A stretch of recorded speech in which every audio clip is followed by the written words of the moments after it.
Hola, el día de hoy vamos a hablar sobre el tema de hidráulica.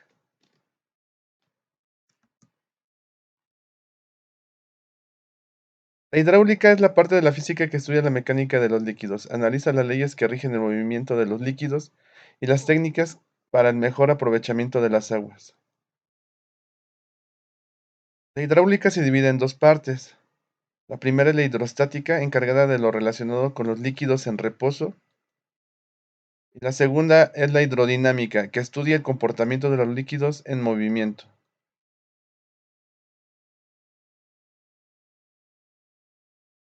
La hidráulica se fundamenta en las siguientes consideraciones. Los líquidos son isótropos, es decir, manifiestan las mismas propiedades físicas en todas las direcciones. Los líquidos son incompresibles y totalmente fluidos. Circulan en régimen permanente toda vez que sus moléculas atraviesan una sección de tubería a la misma velocidad y de manera continua, porque las moléculas en íntimo contacto transmiten íntegramente de una a otra las presiones que reciben.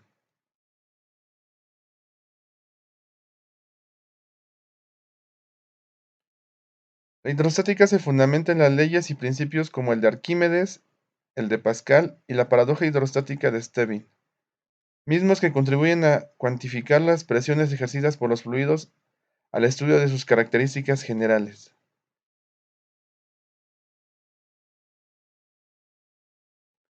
Un fluido es toda sustancia cuyas moléculas pueden deslizarse unas sobre otras, como sucede en los líquidos. O bien, las moléculas se mueven sueltas como en los gases debido a que se encuentran más separadas entre sí.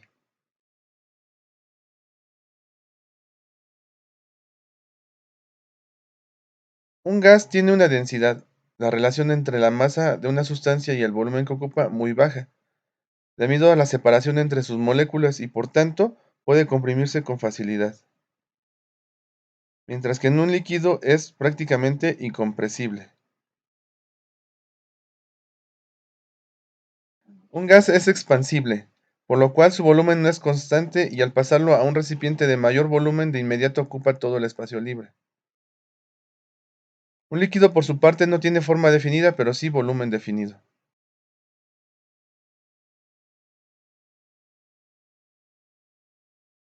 Los líquidos presentan las siguientes características: viscosidad, tensión superficial, cohesión, adherencia, capilaridad e incompresibilidad. La viscosidad, esta propiedad se origina por el rozamiento de unas partículas con otras cuando un líquido fluye. Por tal motivo, la viscosidad se puede definir como una medida de la resistencia que opone el líquido a fluir.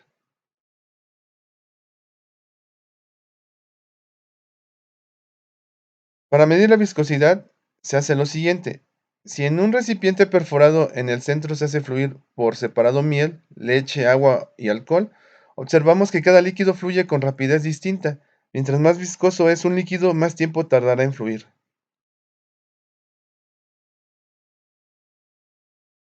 En la industria, la viscosidad se cuantifica de forma práctica utilizando recipientes con una determinada capacidad, que tienen un orificio de un diámetro establecido convencionalmente, como la figura que ves en pantalla.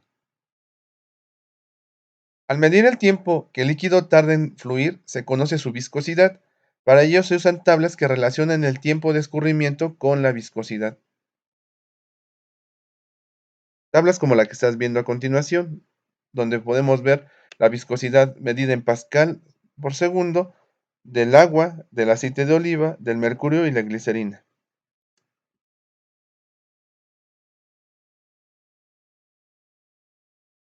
La unidad de viscosidad en el sistema internacional es pascal segundo, PAS, el cual se define como 1 kilogramo sobre metro por segundo.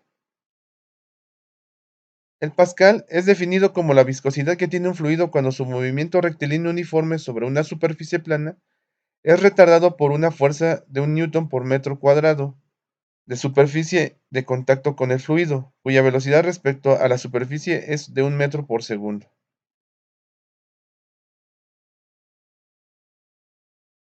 La tensión superficial hace que la superficie libre de un líquido se comporte como una finísima membrana elástica. Por eso podemos ver a los mosquitos pararse sobre el agua.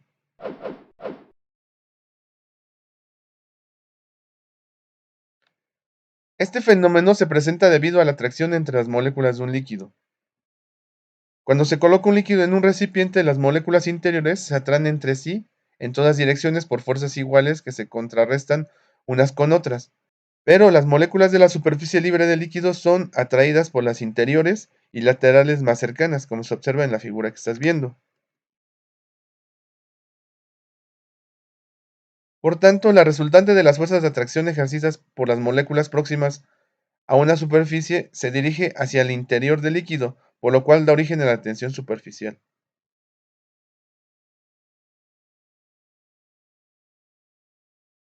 Debido a la tensión superficial, una pequeña masa de líquido tiende a ser redonda en el aire.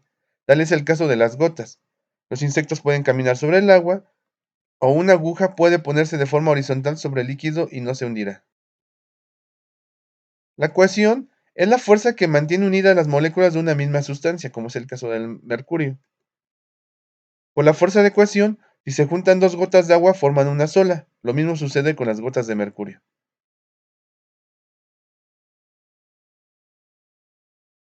La adherencia es la fuerza de atracción que se manifiesta entre las moléculas de dos sustancias diferentes en contacto. Comúnmente las sustancias líquidas se adhieren a los cuerpos sólidos. Por ejemplo, al sacar una varilla de vidrio de un recipiente con agua está completamente mojada. Esto significa que el agua se adhiere al vidrio.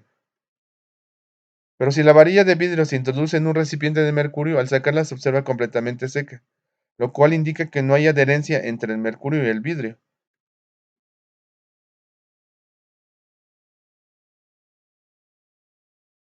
Cuando este fenómeno se presenta, significa que la fuerza de cohesión entre las moléculas de una misma sustancia es menor a la fuerza de adherencia que experimenta al contacto con otra. Tal es el caso del agua adherida al vidrio, la pintura al adherirse a un muro y el aceite al papel o la tinta a un cuaderno. Si la fuerza de cohesión entre las moléculas de una sustancia es mayor que la fuerza de adherencia que experimenta el contacto con otra, no se presenta adherencia y se dice que el líquido no moja el sólido. Como lo estás viendo ahí, el mercurio no puede adherirse al vidrio.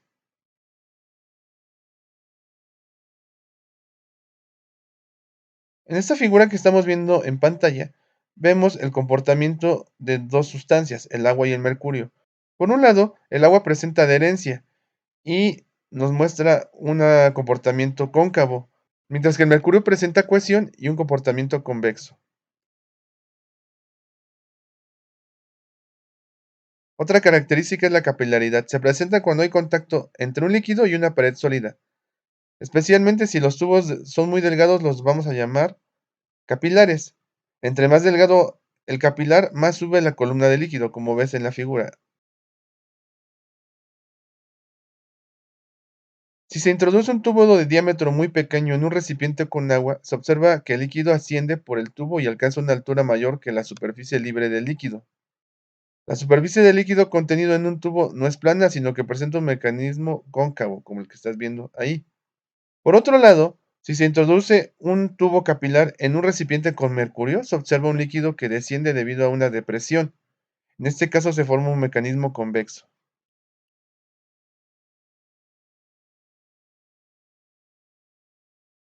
Debido a la capilaridad, en las lámparas de alcohol, el petróleo ascienden por las mechas y nos permite la combustión.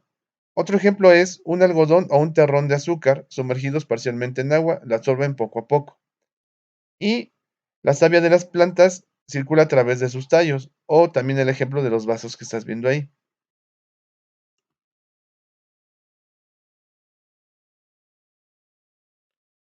La incompresibilidad se refiere a que los líquidos se consideran prácticamente incompresibles. No tienen forma definida, pero sí volumen definido. Por otro lado, los gases se pueden comprimir con facilidad debido a su separación existente entre sus moléculas y son expandibles, por lo cual su volumen no es constante. Y hasta ahí termina nuestro video del día de hoy. Espero te haya gustado. Si te gustó, dale like, compártelo y no olvides en suscribirte. Nos vemos, hasta la próxima.